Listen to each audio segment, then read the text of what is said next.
weapon kind of thing and cut her chest open. And then I don't remember what happened after that until I remember her just being bloody and her arms folded again over her.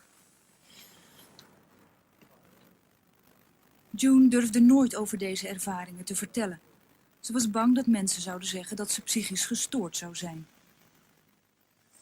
The woman, she probably was very young in her teenage years. And she gave birth to a baby. And I watched the birth of the baby. And she was nude in the corner when she did this. This all happened, these sacrifices happened in a meat processing plant of some sort. Because the setting was like that. And that all sounded so weird to me, and I was afraid to tell people these things because I thought they will think I'm crazy. But the more I talk, the more encouraged I am that my experiences are not unusual at all. They're shared by lots and lots of people. The types of sacrifices, the types of settings, the types of outfits these people wore, the masks that they wore are similar to other people's experiences. And like I told you earlier when we're talking, they're in my memory. I don't have to check them out or anything. They're in my memory. And when they click in with other information, it frightens me, but then it's also reassuring that I'm not crazy. The other sacrifice, when this woman gave birth to this baby, they sacrificed the baby and the mother. And they did the baby by putting, I don't even know if it was a boy or a girl, in a wooden kind of vice thing. And they tightened it and squashed the baby. And then the mother, how they killed her was they hung her by her feet, and she was nude also. And she was laughing the entire time they did this, and they poured something on her face, and then they lit it on fire, and then they cut her in two from in between her legs, and that's how they killed her. And, you know, like I said, you can understand why I wouldn't want to talk about these things. They're very bizarre. De verhalen lijken te bizar, te ongelooflijk om waar te zijn. Misschien is June toch psychisch gestoord en bestaan deze afschuwelijke dingen alleen in haar gedachten. Maar we mogen wensen dat dat waar is. June's verhaal lijkt bevestigd te worden door kinderen en volwassenen uit heel Amerika met soortgelijke ervaringen. In Amerika worden al jaren jonge kinderen die seksueel misbruikt zijn begeleid. Maar in 1984 kreeg therapeut Pamela Hudson kinderen in behandeling die extreem angstig waren om te vertellen wat ze hadden meegemaakt. Discovered these children were more frightened than children who have been sexually assaulted, because it seems these children were intimidated a great deal more. They were threatened that if they spoke, their families would be killed or their pets would be killed, and indeed they would be killed. And in what I will call standard molestation cases, it's usually don't tell, your mommy won't like me anymore. If you tell, I won't be able to be your daddy, or don't tell because they won't believe you, and just, you know, it was kind of minimal threats. It wasn't, if you do, I'll come and burn your house down. And these children had extreme threats. Hudson kreeg het idee dat de kinderen niet alleen seksueel misbruikt waren. Uit de verhalen van de kinderen bleek dat ze ook bepaalde offerrituelen moesten bijwonen en uitvoeren. Well, even before murdering children, they will describe having to endure being defecated upon and urinated upon and have to eat and ingest those things. That's something they have a very hard time describing. Then they'll describe killing of children, and the last thing they describe is the eating of babies. They have a very hard time with that one. Or drinking the blood of the babies. Or drinking the blood of animals that were slain. That they're ingesting parts or human parts is the last thing they'll tell you. Is that something that you heard from different children? Mm-hmm. Yeah, And these children were connected in the same case? In the same... yeah, yeah. I hear that from other children, and I've heard that not only from this case, but other cases. I've talked to other children in other cases, and they've also talked about it. One boy described being forced to ingest a male dog's penis, and that made him, as he puts it, he says barf, which is our slang term for throwing up or vomiting. He said it made him barf. So in my office, I have masks, which are used for play therapy because you could dress up and pretend you're somebody strong and brave. And the one child said this person wore a red face. So on a kind of like a whim, I said, would it be this? And I showed him a mask of the Spider-Man face. Okay. Yeah, sure.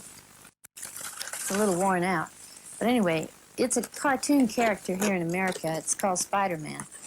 And so the child looked at that, and he sort of looked at it carefully. He said, no, it's not that face. No. So I said, I happen to have this old mask, which was from Halloween here. That and his whole face changed. It just went completely blank, and he was like in a trance. And he said, yes, that's the face that the man wore when he hurt me, when he tied me up and hurt me. De kinderen die Hudson behandelt, zeggen deze dingen te hebben meegemaakt in de buurt van hun huis of op een crash. We spraken met 2 moeders van kinderen die ritueel misbruikt zouden zijn. Allereerst de moeder van een jongetje van 3 jaar dat plotseling agressief en angstig werd. Uiteindelijk vertelde hij wat hij had meegemaakt. Teenagers he was playing with took him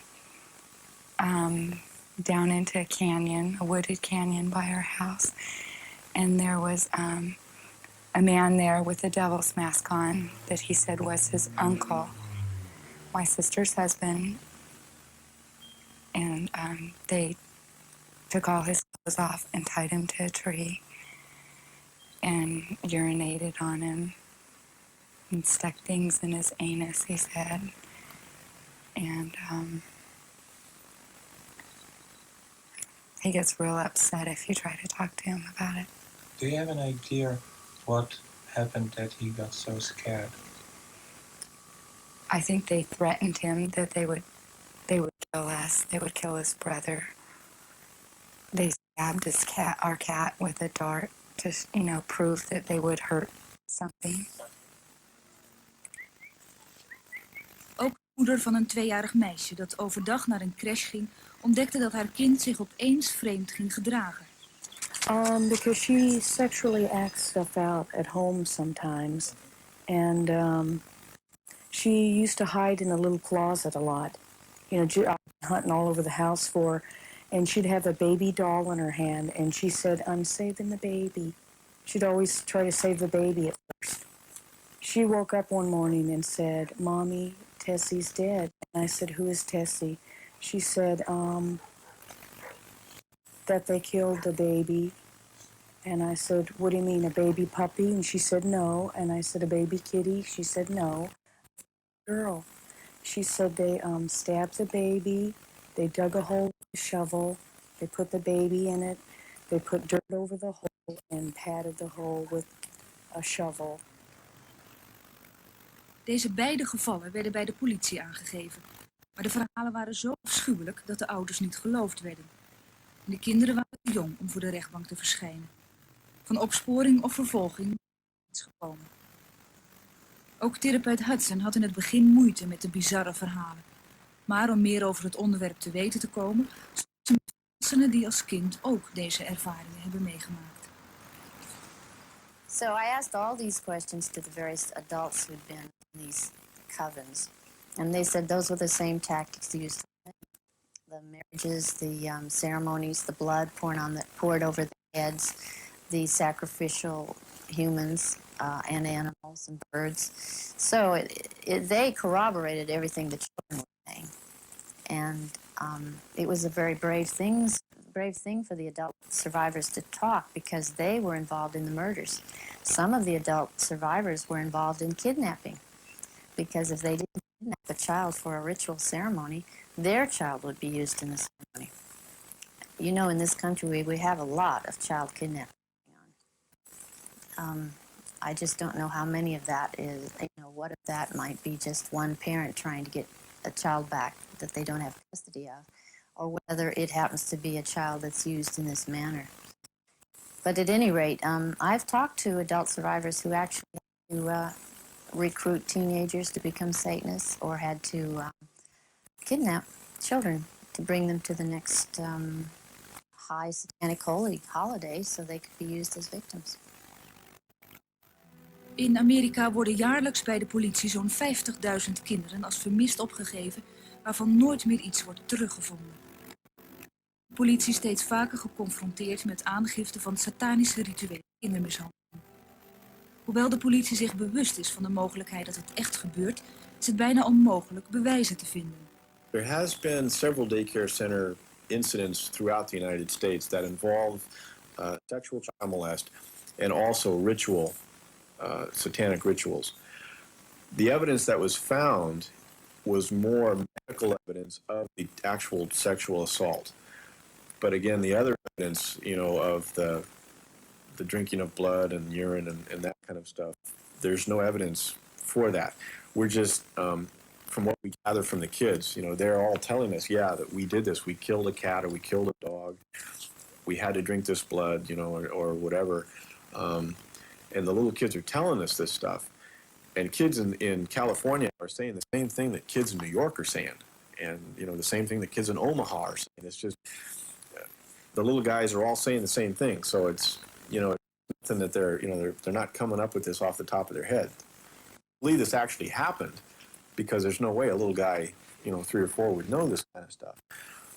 But it's just, there again, the evidence. It's just, we don't have any evidence to prove that.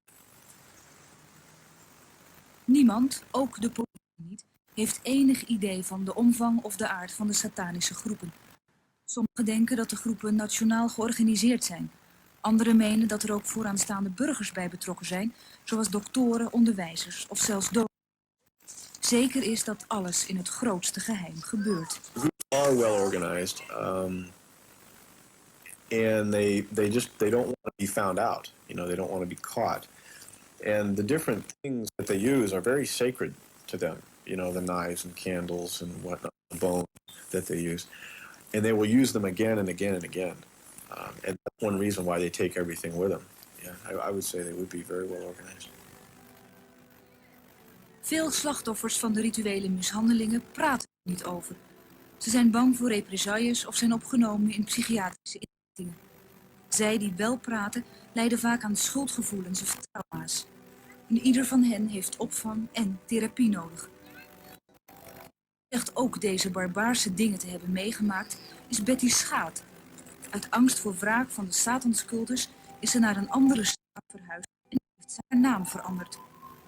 Betty Schaat werkt nu bij de kinderbescherming en is gespecialiseerd in achtergronden van de duivelse groeperingen.